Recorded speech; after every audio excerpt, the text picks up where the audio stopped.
Hi friends, வாங்க சூப்பரான வாழைக்காய் வறுவல் ரெசிபி எப்படி செய்கிறதுன்னு பார்க்கலாம் வாங்க. இது வந்து ரச சாதம், தயிர் சாதம், அதுக்கப்புறம் வந்து சாம்பார் சாதத்துக்கு செம்ம டேஸ்ட்டாக இருக்கும்.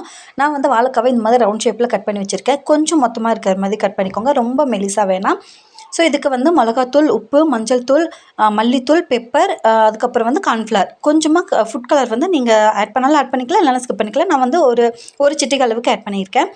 இதை வந்து தண்ணி ஊற்றாமல் நல்லா மிக்ஸ் பண்ணி, இந்த மாதிரி தண்ணி கொஞ்சம் கூட ஊற்றக்கூடாது. இந்த மாதிரி நல்லா மிக்ஸ் பண்ணி பேஸ்ட் மாதிரி செஞ்சுட்டு, இந்த மாதிரி ஃபுல்லாக எல்லா இடத்துலையும் அப்ளை பண்ணுற மாதிரி இந்த வாழைக்காயெல்லாம் ஃபுல்லாக தடவிட்டு இந்த மாதிரி தனியாக எடுத்து வச்சுக்கணும். இப்போ வந்து கல் வச்சுருக்கேன். கல் வந்து சூடானதுக்கப்புறம் கொஞ்சமாக ஆயில் ஊற்றிட்டு எல்லா இடத்துலையும் ஆயில் வந்து ஸ்ப்ரெட் பண்ணி விட்டுறணும். ஆயில் வந்து மீடியம் சூடில் இருக்கும்போது நம்ம வந்து இந்த வாழைக்காய் எல்லாத்தையும் போட்டுடலாம். ரொம்ப சூடு பண்ணக்கூடாது.